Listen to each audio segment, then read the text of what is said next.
La paix soit avec vous. On va prendre place pour commencer notre culte. Jésus lui-même se présenta au milieu d'eux et leur dit « La paix soit avec vous ». C'est vraiment avec ce verset tiré de la Bible, de l'Évangile de Luc, je vous souhaite la bienvenue à chacun, chacune, à notre célébration ce matin. C'est un nouveau jour, une nouvelle semaine, où nous pouvons nous redire les uns aux autres l'amour de notre Dieu, sa présence et aussi la paix qu'il veut nous offrir. Et je vous invite à vous lever pour chanter ensemble ton nom.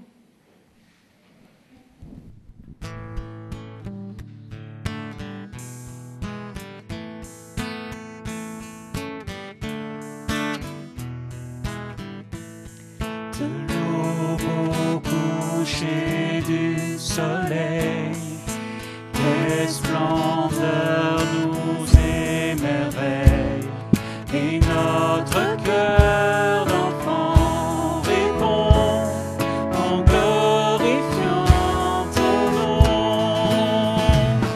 nom, comme une tour aux quatre vents, ton nom nous rend fort à chaque instant. Tous les peuples entonnent un chant, car aucun autre nom n'est plus grand que ton nom.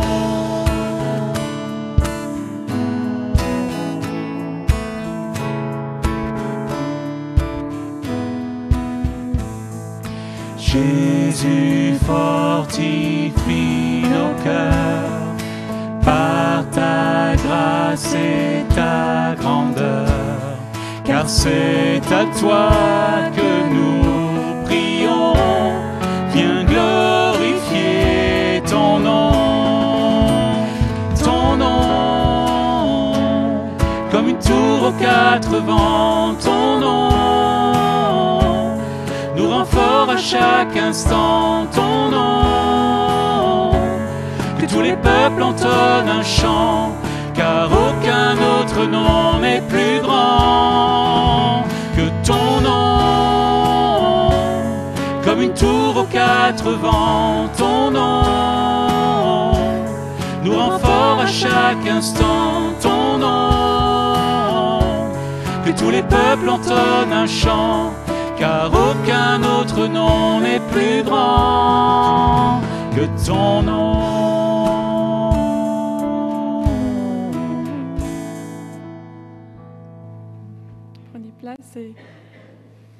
Les enfants peuvent maintenant aller avec les moniteurs. C'est Heike et Benoît et Sophie aujourd'hui à la plaine de jeu, et que Dieu vous bénisse, vraiment vous protège pour ce moment précieux que vous avez ensemble. Et toutes nos excuses pour ce moment, ce temps de retard, d'attente. On a eu un problème ou deux problèmes techniques ce matin. C'est quand on parle de la paix que Dieu nous dit, oui, maintenant on va voir. Oui, tu as besoin de ma paix dans toutes les situations. Et je vous invite à prier avec cette prière de Julien Petit.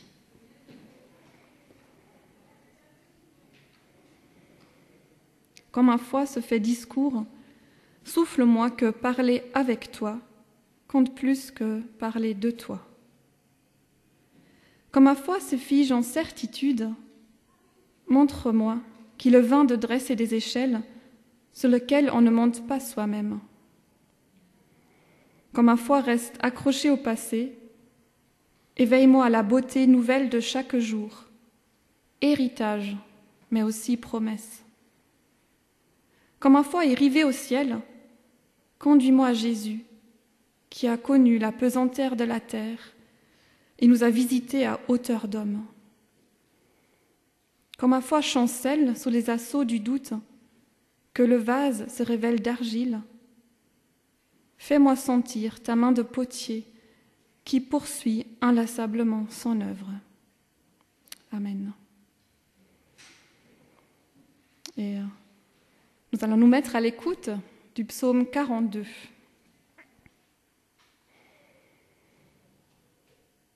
Comme une biche soupire après l'eau du ruisseau, moi aussi, je soupire après toi, mon Dieu.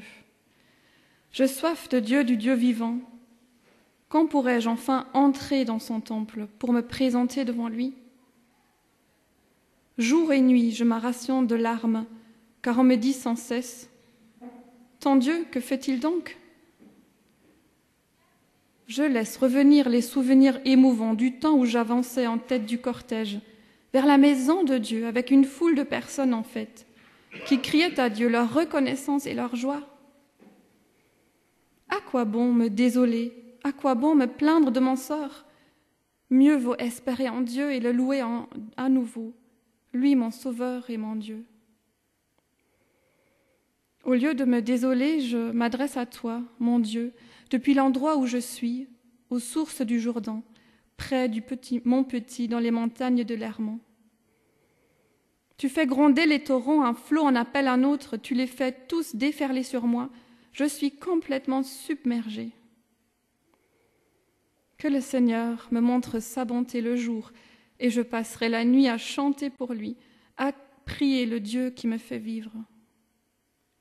Je veux dire à Dieu mon rocher, pourquoi m'as-tu oublié? Pourquoi dois-je vivre accablé?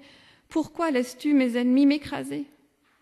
Me voilà complètement brisée par leurs insultes, quand ils me disent sans cesse, « Ton Dieu, que fait-il donc ?» À quoi bon me désoler? À quoi bon me plaindre de mon sort? Mieux vaut espérer en Dieu et le louer à nouveau, lui mon Sauveur et mon Dieu. Et nous voulons, avec 2 chants, répondre à ce texte de la parole de Dieu. J'ai soif de ta présence et ta parole. Et je vous invite à vous lever.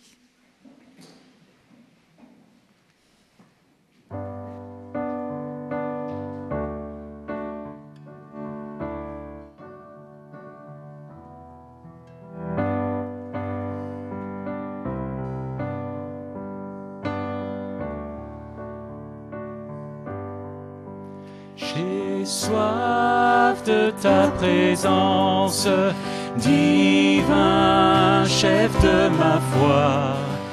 Dans ma faiblesse immense, que ferais-je sans toi?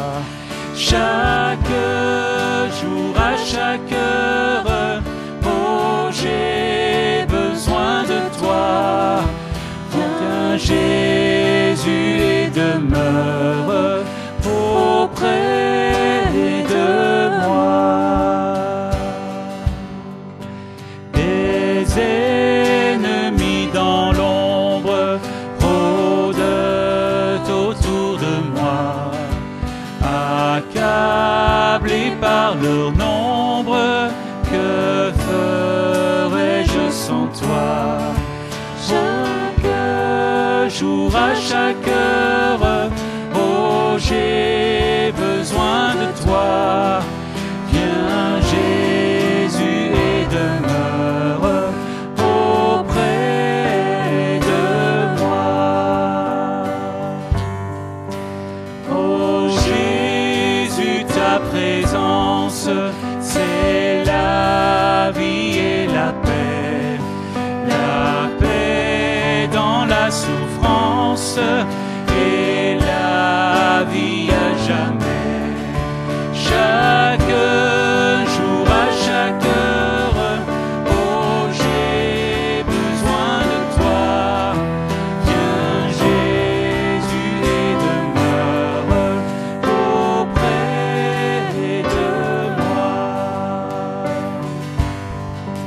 Pendant les jours d'orage, d'obscurité,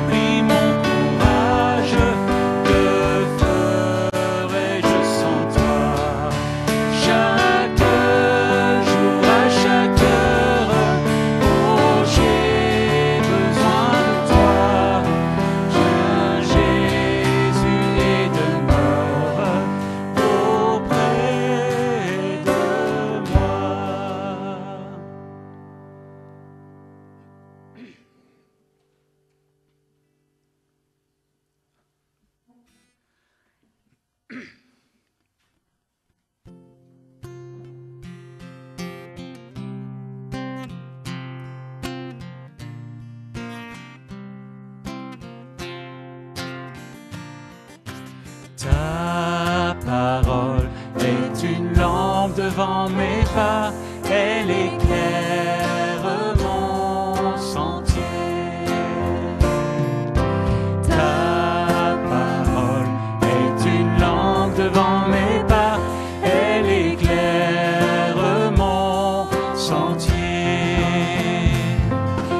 Quand parfois je crains d'avoir perdu mon chemin, tu es toujours tout près de moi.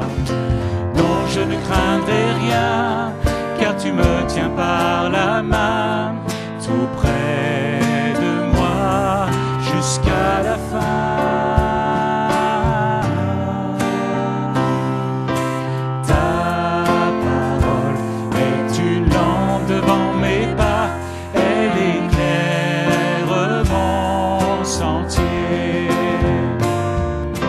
Ta parole est une lampe devant mes pas, elle éclaire mon sentier. Je n'oublierai pas ton grand amour pour moi, pourtant parfois je doute encore. Oh Jésus, guide-moi, garde-moi tout près de toi, je veux t'aimer jusqu'à la fin. Ta parole est une lampe devant mes pas, elle éclaire mon sentier. Ta parole est une lampe devant mes pas, elle éclaire mon sentier. Prenez place.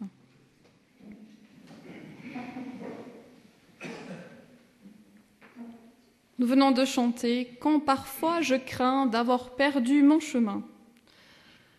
Notre foi n'est pas comme une ligne droite. Elle n'est pas un long fleuve tranquille. Il y a des vagues, des hauts, des bas, des chemins balisés comme aussi des chemins escarpés avec un précipice à droite et parfois un autre à gauche. Notre foi passe par des joies, des élans, mais aussi par des doutes et des questionnements. Un jour, nous pouvons nous sentir en paix, nous sommes au sec, nous sommes au chaud. Le lendemain, c'est comme si nous avions été trempés par une averse de pluie. On se trouve là, mouillé, on ne comprend plus grand-chose. Je partage aujourd'hui avec vous un texte biblique que l'aumônière protestante qui est venue me voir lors de mon hospitalisation au mois de mai a évoqué avec moi et qui a soutenu ma méditation. Ce texte vient de l'évangile de Luc au chapitre 24. Il m'a été d'un grand secours et m'a beaucoup réconforté. Mais avant, un peu de contexte, et je suis ici la chronologie de l'évangile de Luc, parce que notre texte vient de cet évangile-là. Le récit que nous allons lire dans un instant se déroule le dimanche de Pâques, le soir du dimanche de la résurrection. Luc nous rapporte que des femmes ont été témoins du tombeau vide, qu'elles ont annoncé cette nouvelle incroyable aux disciples, mais que ces derniers ont trouvé que c'était absurde et qui n'ont pas cru. Ensuite, Pierre court au tombeau, constate qu'il est vide, retourne chez lui, très étonné de ce qui s'était passé. 2 disciples en route vers la maison rencontrent Jésus qui voyage incognito et qui chemine avec eux et leur offre une étonnante étude biblique. Mais c'est au moment du repas, quand ils rompent le pain, qu'ils le reconnaissent. Eux aussi, ils ont besoin de partager ce vécu incroyable. Ils retournent à Jérusalem, vers les 11, avec ces mots. « Le Seigneur est vraiment ressuscité !» On pourrait se dire que les 11 disciples restés à Jérusalem sont comme préparés quand Jésus vient enfin se présenter à eux dans la soirée. Mais non, ça ne se passe pas tout à fait comme prévu. Ils sont comme nous, des êtres humains dont les yeux et le cœur ont besoin de temps pour traverser des événements bouleversants et pour mettre de l'ordre dans leur tête et dans leur cœur. Et c'est à ce moment-là que nous allons les rejoindre. Et nous lisons dans l'Évangile de Luc chapitre 24, le verset 36 à 43.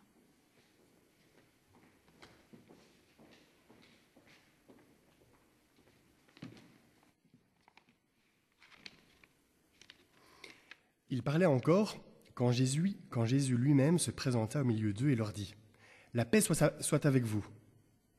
Ils furent saisis de crainte et même de terreur, car ils croyaient voir un fantôme.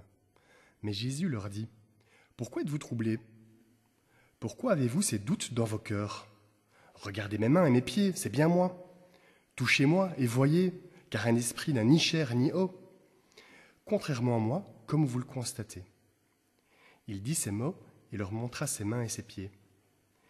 Comme ils n'arrivaient pas encore à croire, tellement ils étaient remplis de joie et d'étonnement, il leur demanda « Avez-vous ici quelque chose à manger ?»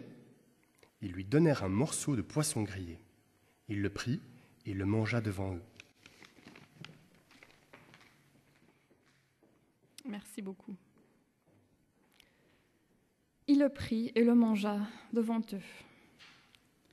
Une foi peinée. La paix soit avec vous.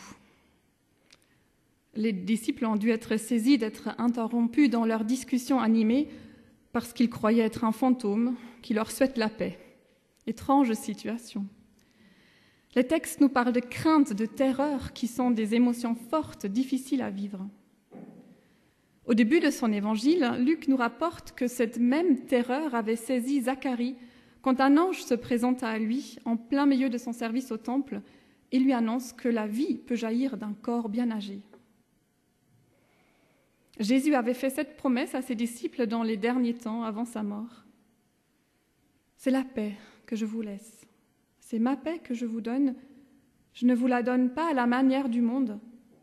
Ne soyez pas troublés, ne soyez pas effrayés. » Mais ce soir-là, les disciples sont troublés, ils sont effrayés devant la possibilité que la vie puisse jaillir de la mort. Même quand Jésus leur appelle la paix, celle-ci ne semble pas les rejoindre automatiquement. Les disciples croyaient voir un fantôme. Il est vrai que Jésus entre de manière inconventionnelle. Il est tout d'un coup au milieu d'eux, sans qu'il ait vu entrer, sans qu'il ait frappé à la porte alors qu'ils avaient verrouillé les portes par crainte des autorités. Il y a un autre épisode dans les évangiles où les disciples croyaient voir un fantôme, mais que Luc ne nous raconte pas dans son évangile. Il semble comme se rattraper dans notre récit à la toute fin de son évangile. Dans l'histoire à laquelle un autre fait écho, les disciples rament tout seuls sur le lac, dans le noir, en plein milieu d'une tempête. Et quand Jésus les rejoint dans ce scénario catastrophe, ils croient voir un fantôme. Dans le noir, nous sommes capables de croire toutes sortes de choses que nous nous trouvons dans la nuit physique ou dans celle de l'âme. Dans le gris, c'est pas beaucoup mieux. Et c'est bien dans une situation grise que les disciples se trouvent le dimanche soir de la résurrection. Ils sont dans une zone grise où la faible lueur d'un espoir naissant, et si c'était vrai, est couverte par l'épaisse masse du doute et de la peur. Les disciples croyaient voir un fantôme.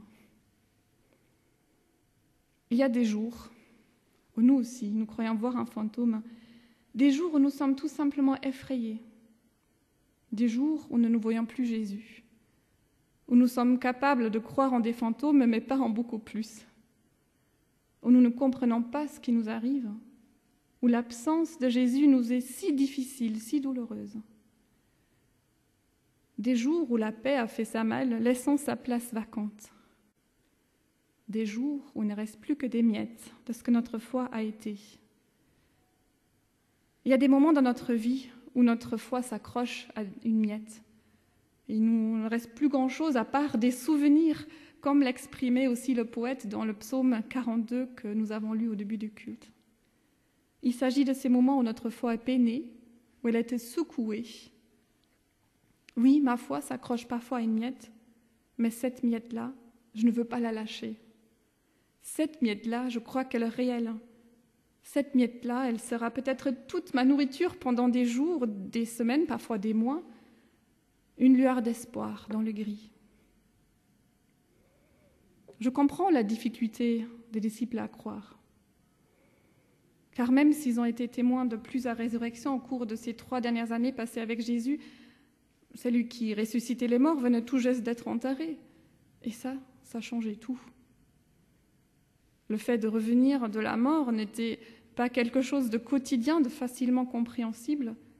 Et quand ça se produit en vrai, c'est l'indicible plus qui se produit, inaugurant une toute nouvelle vie. Les disciples ont besoin de temps, ils ont besoin de gestes et d'un air de quotidien pour renouer avec cette lueur d'espoir, avec leur foi en miettes. Un besoin de gestes et d'un air de quotidien. Jésus leur montre ses mains et ses pieds pour leur dire que la résurrection est réelle, qu'elle est matérielle. Il les invite à expérimenter avec leur sens qu'il est bel et bien revenu à la vie. Voyez, mais aussi touchez. Voyez, touchez. Ça remplit les disciples non plus de crainte et de terreur, mais d'étonnement et de joie, nous dit le texte. La lueur d'espoir prend de plus en plus de place en eux.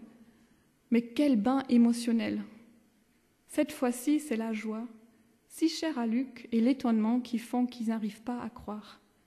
C'est le trop plein d'émotions. Le noir de l'absence, le gris du doute, et maintenant cette lumière pétillante de la joie. Il leur faut du temps pour digérer tout cela. Rien de mieux qu'un repas pour poser à nouveau les pieds sur terre. Jésus demande quelque chose à manger. On lui propose du poisson grillé et certains manuscrits ajoutent aussi un peu de miel. Il prend le temps de le manger devant les disciples. On voit ici toute la patience de Jésus qui essaye une chose et puis l'autre, comme aussi dans nos vies. Je trouve que c'est si touchant que les disciples reconnaissent Jésus au moment du repas. Et cela à 2 reprises, ici et aussi dans le récit des disciples d'Emmaüs. Ils avaient besoin de gestes, ils avaient besoin d'être rejoints dans leur vie terrestre, dans leurs habitudes. Manger fait partie de ce que nous faisons tous les jours, plusieurs fois par jour. Et ce récit est une invitation à vivre notre foi avec tout ce que nous sommes, avec l'entièreté de notre être. Notre foi ne se limite pas à notre tête, elle est terre à terre, elle est ancrée dans le concret de nos vies. Et c'est ainsi que Dieu l'a voulu. Jésus nous rencontre là où nous sommes, dans notre quotidien, dans nos peines, nos maladies, nos joies et notre santé. Jésus aussi nous rejoint dans le partage d'un repas que nous allons prendre tout à l'heure. Jésus nous rejoint par une parole ou par un geste de tendresse, par l'attention des autres envers nous.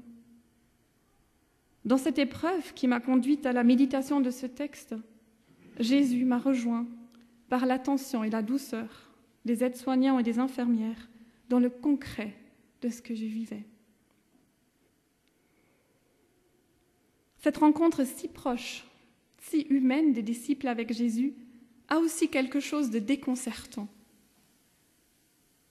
Marian Müller-Collard écrit « Je peux admettre la grandiloquence d'une apparition, je peux admettre le silence, mais cette rencontre si quotidienne de Jésus avec ses disciples, ce repas sur le pouce qui ne diffère en rien de la frugalité des repas partagés dans leurs jours de compagnonnage, ce petit air frais et humide qui remonte du lac, cet air de rien du ressuscité.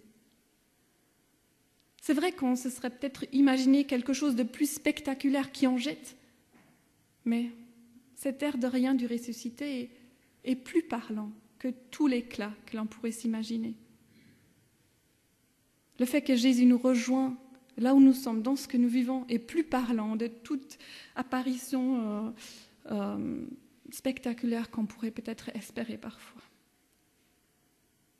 Et cette rencontre, intimement liée à leur quotidien, sera inoubliable pour les disciples.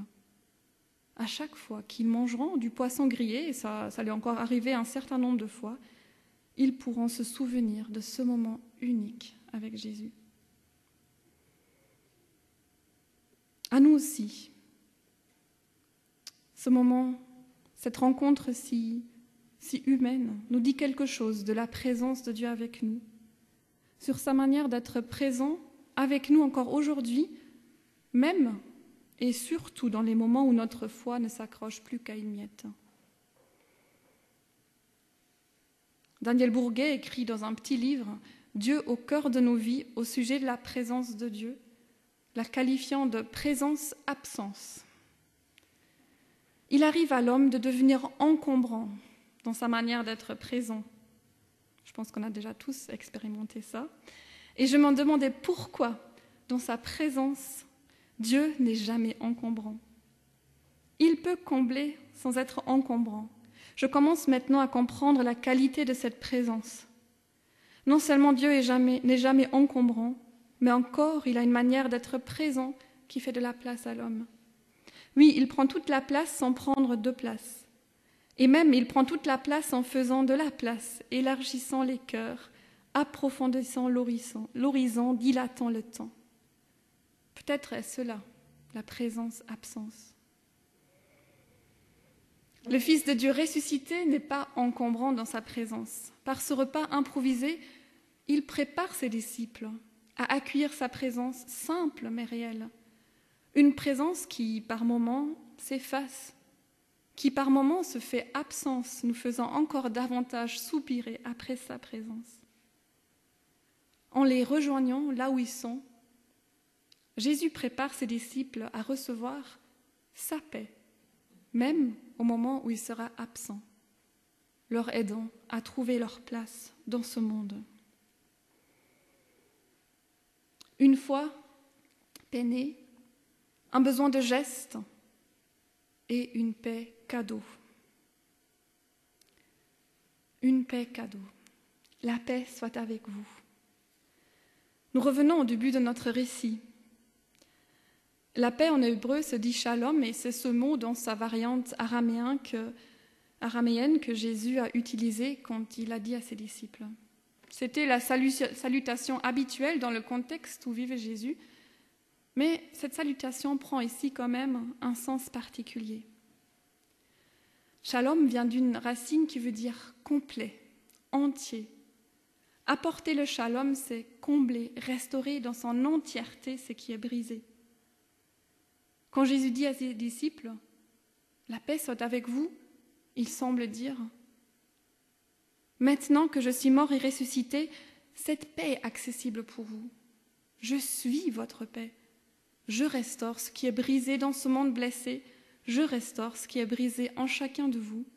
Je veux toucher tout votre être. » Dans l'évangile de Luc, la paix est synonyme du salut, de la restauration que Jésus apporte. Jésus est venu nous relever, même et avant tout dans ces expériences, ces épreuves que nous vivons comme une perte, qui nous tombent dessus sans prévenir. Il est venu nous relever dans les deuils que nous traversons. Depuis son propre relèvement d'entre les morts, cette paix est devenue réelle. Non pas là toujours automatiquement, mais bien réelle. Une paix qui est comme un cadeau, que nous ne pouvons pas fabriquer par nous-mêmes. Une paix parfois vacillante, une paix qui, quelquefois ou souvent, coexiste avec nos interrogations et nos incertitudes, une paix qui ne va pas enlever notre tempérament parfois inquiet ou stressé, mais une paix qui est réelle et qui est là. Une paix qui attend le renouvellement de toutes choses, qui sait que ce renouvellement n'est pas encore complètement là. Une paix qui accepte les marques dans les mains de Jésus. Une paix qui chemine aussi pour accepter nos propres cicatrices. Une paix qui apprend à accueillir la présence-absence de Dieu en attendant d'être pleinement dans sa présence. La paix soit avec vous. Au quotidien, je veux me rappeler cette salutation de Jésus. Je veux me la rappeler à moi-même. Je veux la vivre et à travers ma vie, la souhaiter aux autres. Mais ça marche qu'1 jour à la fois, avec la possibilité de recommencer chaque matin à nouveau. La paix soit avec vous, aujourd'hui. Dans la règle de Reuilly, la règle de diaconesse de Reuilly, nous trouvons cette perle qui me travaille. Deviens en toi-même une maison de paix. Deviens en toi-même une maison de paix, un point tranquille tourné vers Dieu. Mets-toi à l'école du silence profond et vrai, qui n'est pas mutisme, mais passerelle vers l'écoute et la communion. N'emplis pas tes jours de mots d'inutiles, inutiles et d'agitation. Il y a de quoi méditer longtemps sur ce paragraphe. Deviens une maison de paix. Oui, vivre de la paix du Christ au quotidien commence à l'intérieur. Vivre de sa paix est à la fois un cadeau et aussi un apprentissage. Reçois ma paix pour devenir en toi-même une maison de paix. Sors de l'agitation et goûte au silence pour que ma paix puisse faire demeure en toi.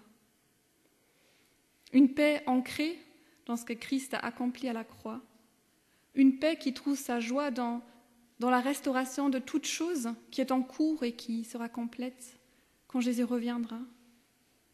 Une paix qui puise sa force dans la présence de l'Esprit Saint en nous, qui nous guide sur le chemin de la paix, un pas à la fois. Seigneur, fais de moi une maison de paix, dans ces moments où ma foi ressemble à un festin, où je suis bien au chaud, comme dans ceux où j'ai été surprise par une averse de pluie, où ma foi est peinée, ne s'accrochant plus qu'à une miette. Et je conclus avec un poème que j'ai écrit en méditant sur ce passage. Et après cela, nous avons un moment de silence avec un fond musical pour méditer sur ce texte.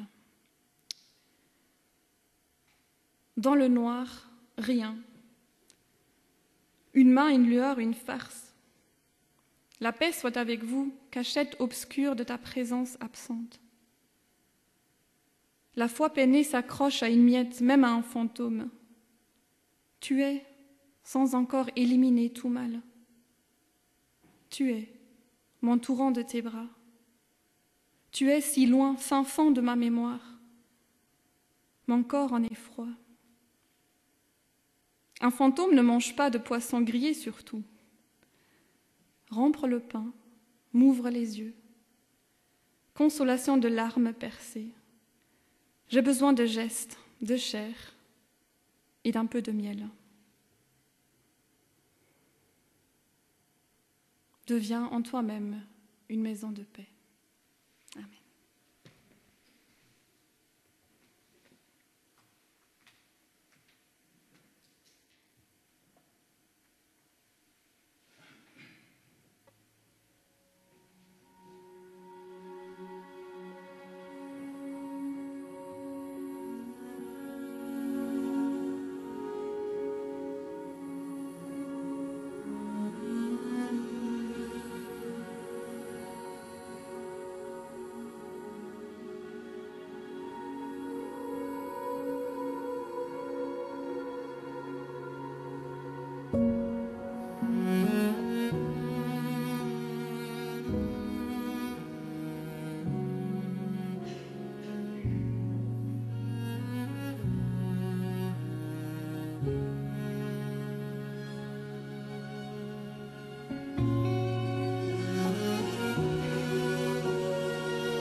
pour nous introduire au repas auquel Jésus nous invite maintenant, nous lirons la suite du passage que nous avons lu au début de la prédication dans l'évangile de Luc, au chapitre 24.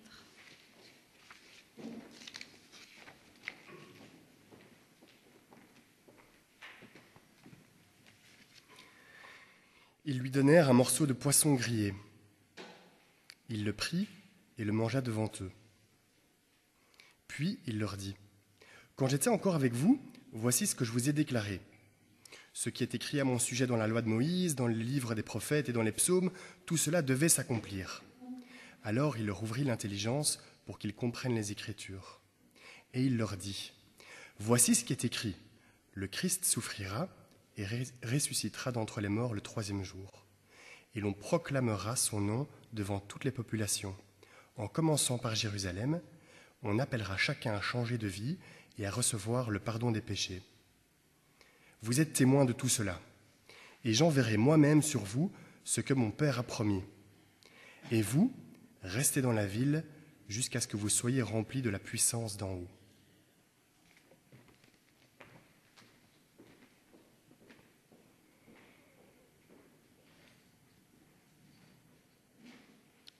Rompre le pain, m'ouvre les yeux, j'ai besoin de chair et d'un peu de miel. Le Christ a souffert pour nous. Il est mort, il est ressuscité le 3e jour. C'est cela le sens du repas que nous prenons maintenant. Quand nous mangeons le pain, buvons le jus de raisin, nous exprimons que nous y croyons, que nous voulons continuer à y croire dans les hauts et les bas de notre vie. Nos yeux à nous aussi peuvent s'ouvrir quand nous rompons le pain. Nos yeux intérieurs peuvent s'ouvrir quand nous rompons le pain. Jésus-Christ est celui qui a donné sa vie, son corps, pour la rédemption de l'humanité. Il est notre appui, notre force, celui qui vient nous rejoindre dans le concret de nos vies. Celui qui est le pain de vie nous promet : je suis avec vous tous les jours jusqu'à la fin du monde. Nous te disons merci, notre Dieu, pour un don si grand, si merveilleux. Nous voulons à nouveau nous rendre présents à ta présence dans les hauts et les bas de nos vies. C'est par le Christ qui a versé son sang sur la croix qu'il a établi la paix pour tous, sur la terre comme dans les cieux. Colossiens 1.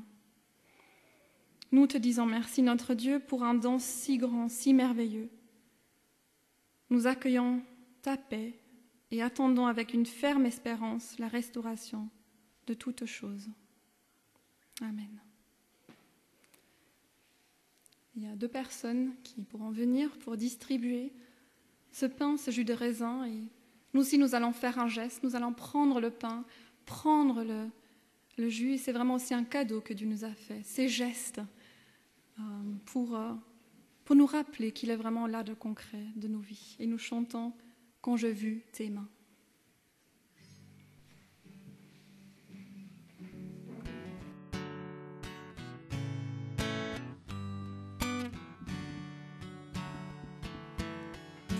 Quand j'ai vu tes mains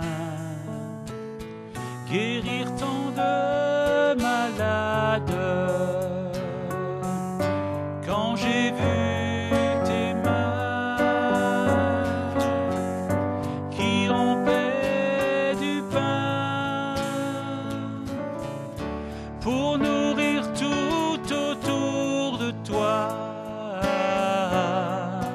des milliers d'hommes, Seigneur, en retour, reçois mon amour. Seigneur, en retour,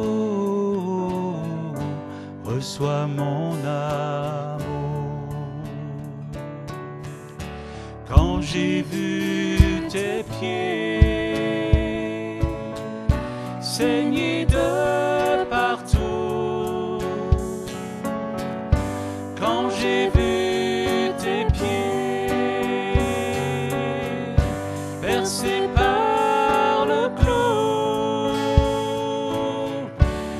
sauvé tout autour de toi. Des milliers d'hommes, Seigneur, en retour,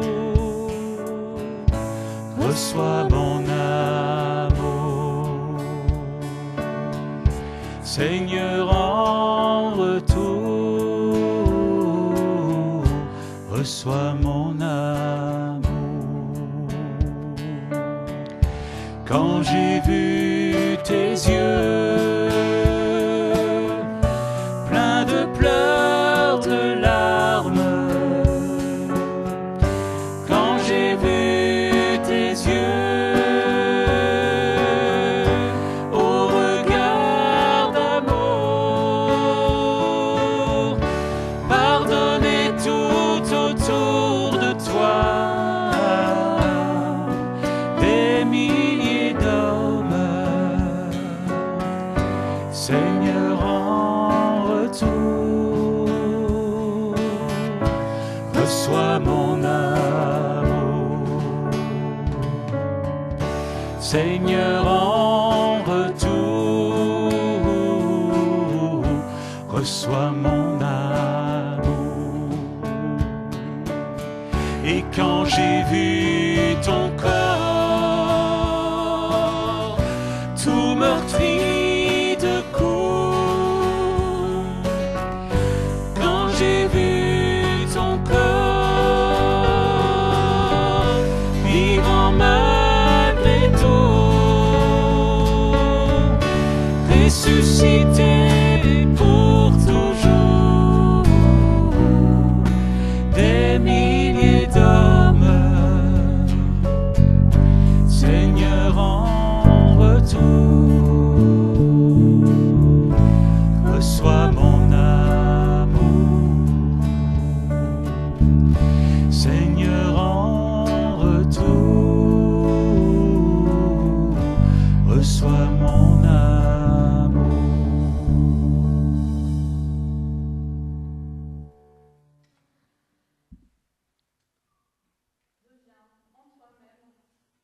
Une maison de paix, un point tranquille, tourné vers Dieu. Je laisse la place à Pierre pour les annonces de la semaine.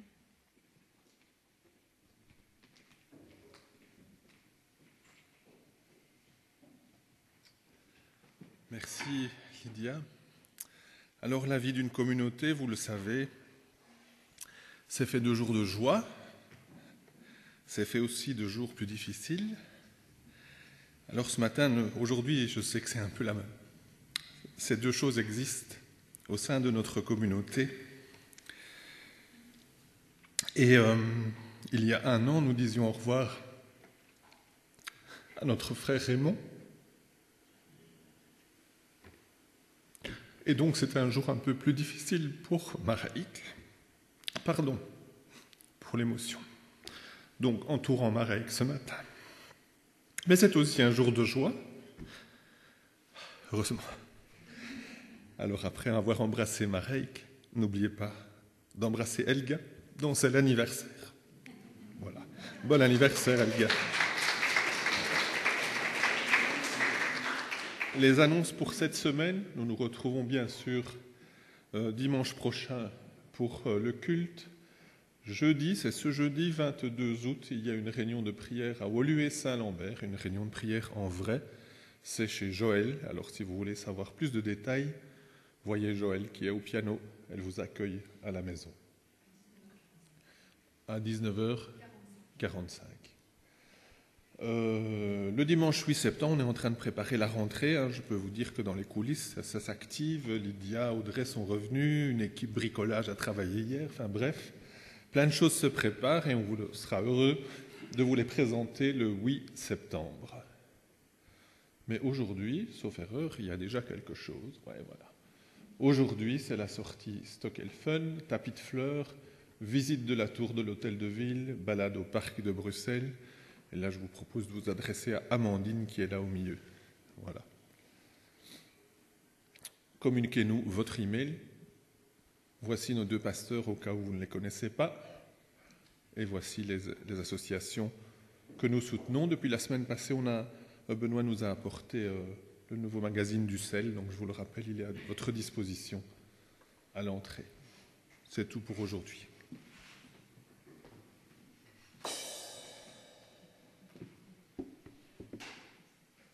Dans la joie, quand le soleil m'inonde, dans la peine, quand mon âme sombre, Jésus, je te suivrai. Pendant ce chant qui va clôturer notre culte, nous pouvons aussi donner notre offrande qui sert au bon fonctionnement de la communauté et aussi à soutenir plusieurs des œuvres et associations qui ont été affichées à un instant. Que Dieu nous donne de la sagesse pour la gestion de ces ressources. Et levons-nous pour chanter « Jésus, je te suivrai ».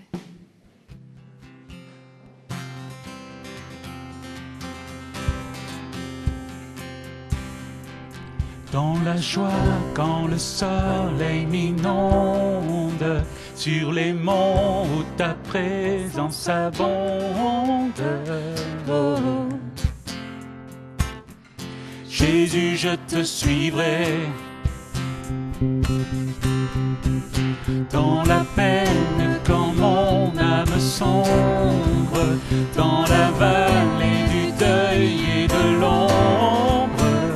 Oh. Jésus, je te suivrai, car tu es mort pour moi. Je vivrai pour toi. Tu t'es offert sans rien garder, tu as souffert pour me sauver. Oh. Jésus, je te suivrai, je t'aimerai plus que la vie, te servirai malgré la pluie. Oh. Jésus, je te suivrai,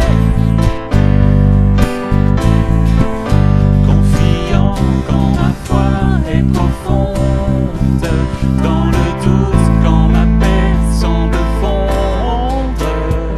Oh. Jésus, je te suivrai, car tu es mort pour moi. Je vivrai pour toi. Tu t'es offert sans rien garder, tu as souffert pour me sauver. Oh. Jésus, je te suivrai, je t'aimerai plus que la vie, te servirai malgré la pluie. Oh. Jésus, je te suivrai. Oh, oh,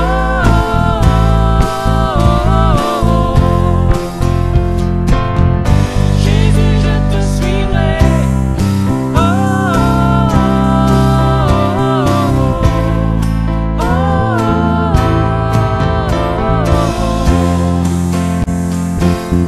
Jésus, je te suivrai.